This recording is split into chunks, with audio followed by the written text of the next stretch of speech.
Folks, back again. So today we're talking about the Northumberland Deal, the political scandal that took place as a result of the 1890 provincial election here in New Brunswick.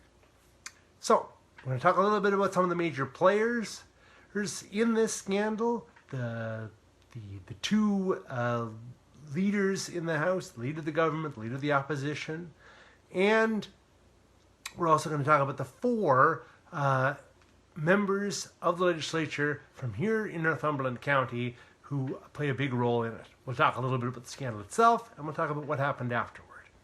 So, again, before we start, as I always do, I'm not an expert. I'm just an interested historian, just somebody that wants to share an interesting story from our past with all of you. So, like I say, if you've got suggestions or other things that maybe I should have looked into, other things that you think that would be of benefit, do please let me know. And like I say, maybe at some point we'll go and we'll research this. You certainly can, and maybe I will too, and there might be something more there. All right, so we'll begin by speaking about the two leaders in the legislature at this time, the leader of the government, Andrew Blair, and the leader of the opposition, Daniel Hemington. So, these two guys knew one another very well. We also know Andrew Blair. You may remember he was the Attorney General at the time of the O'Brien trial that we talked about here previously. So, he was leader of the government at the time of the 1890 election. However, he had worked his way up. He grew up 3 blocks away from the legislature, so it seemed like politics was going to be a big thing for him. So he was a successful lawyer in the Fredericton region. He was somebody that was not really kind of big on tradition and other things of this nature, which kind of got him into a little bit of trouble.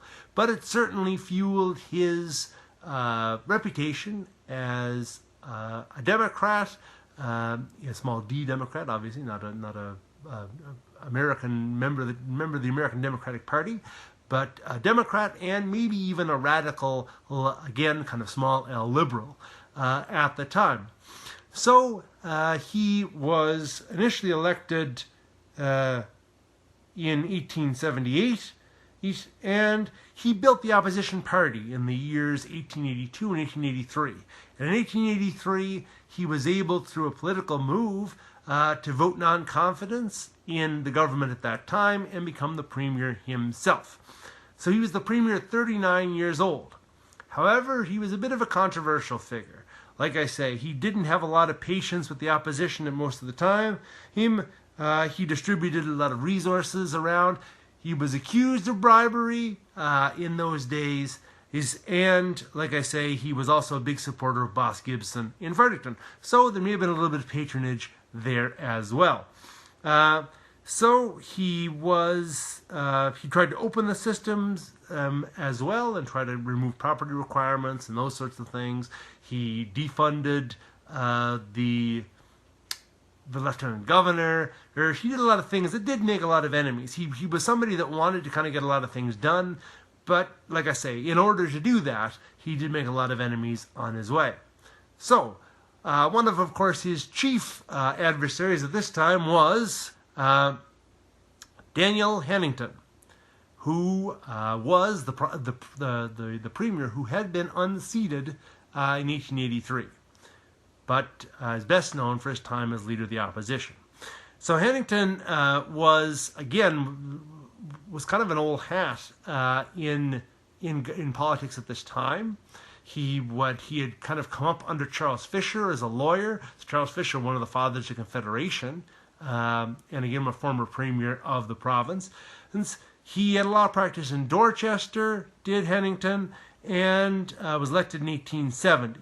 He was definitely in favor of religious schools. He opposed non-denominational schools, So he wanted religious education as part of the school curriculum. So he wanted denominational schools and those type of things. He had a strong opinion on pretty much every issue. This worked for him and against him. It worked for him because he was a very eloquent speaker, and he was somebody that definitely led the opposition for a number of years. The problem was, since he basically opposed pretty much everything when he was in opposition, it kind of made everything seem the same. So his opposition began to mean less and less. So instead of kind of picking his battles and saying, okay, I don't like this, but you know what I mean, we'll kind of, keep it at a 1 here, and I really don't like that, so we'll bring it up a little bit. Everything was kind of at a solid, say, 10, or maybe at an 8 or something. Everything really kind of was very vociferous, his opposition, so it kind of made the whole thing seem a little bit less effective, I hope that makes sense. But anyway, so that's it.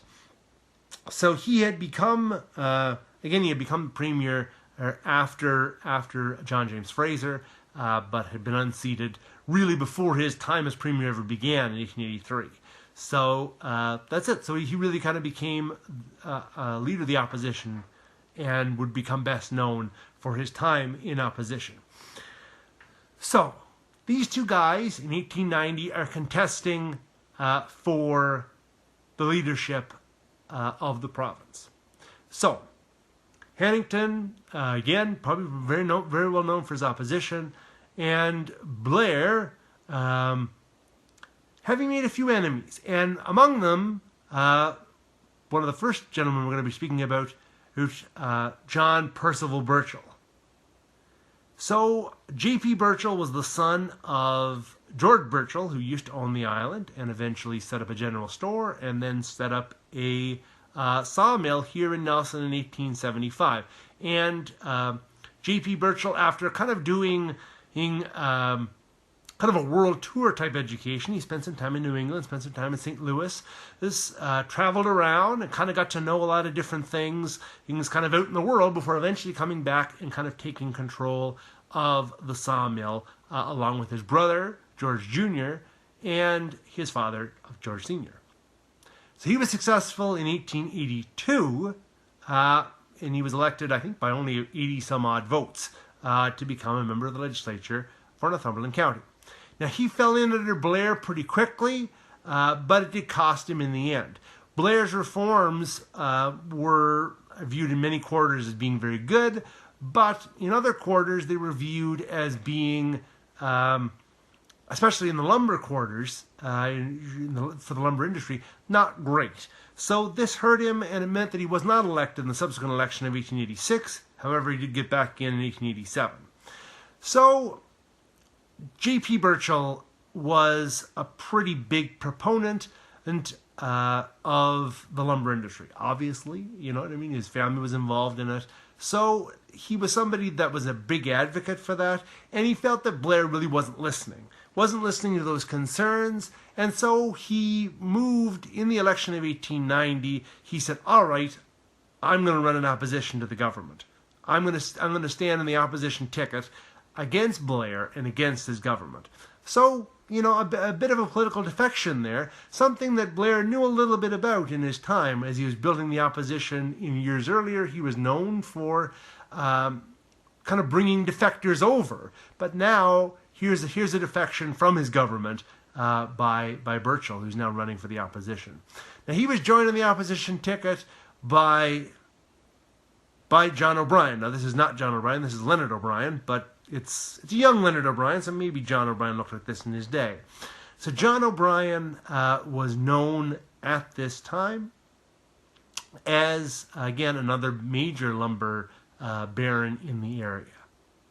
So O'Brien started his own operation in 1867. He had been, for a time, a clerk with George Burchell. Now, the story goes, and I don't know if it's true, but John Burchell did tell me, that when John OBrien decided to strike out on his own, start his own operation, O'Brien Limited, in 1867. George Burchell himself came and said, you know, you're a slippery one, O'Brien. To which John O'Brien replied, well, I learned from the master. So, who knows? But again, that is what happened in terms of O'Brien breaking away from Burchell and starting his own operation. In 1870, he opened a general store, which is still, you know, a well-known piece of riverfront architecture here in Nelson. So this is again, he was on the move. He and James Robinson, who I think is next on the line here. Yeah, there he is. There's James Robinson, who's also going to be in the opposition ticket here in this election. Built the O'Brien Bridge between Nelson, where O'Brien was, and Derby, where Robinson was. So again, and it was a big undertaking. It was completed in 1887, and we'll talk a little bit more about that here in a moment.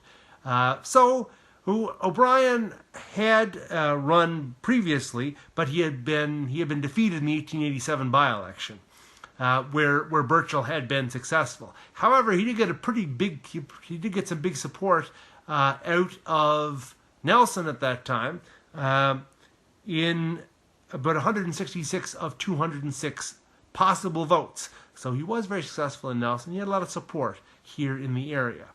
So at that time, O'Brien decides he's going to run again, and again he's going to run in opposition to the government. And he is joined, as I mentioned, by Burchell and also by Robinson. Now Robinson, again, is an associate. He's a man with a lot of interest in the lumber industry here in Miramichi. He's got interest in several mills all through the area, and was also former foreman of the Southwest Boom Company. So again, another guy who's got deep ties to the lumbering operations here in the Miramichi. And so, feeling that Andrew Blair has not been really kind of living up to his commitments there and not really helping the lumber operations in the area, he runs in the opposition ticket as well. Now, the last man then is another person who we are familiar with. It is Lemuel Tweedy. Lemuel Tweedy, you might remember, defended Isaac Jackson in his trial for the murder of John O'Brien. So Lemuel Tweedy kind of rounds out the opposition ticket. Four seats for Northumberland County in the legislature at that time, and Lemuel Tweedy, he, as I say, a successful Chatham lawyer. He was first elected in 1874, but like I say, he had been out since 1878. So now running on the opposition ticket, he was known for his kind of warm and friendly personality, but also as kind of being a man with an eye for an opportunity. So that becomes very apparent here in a little bit.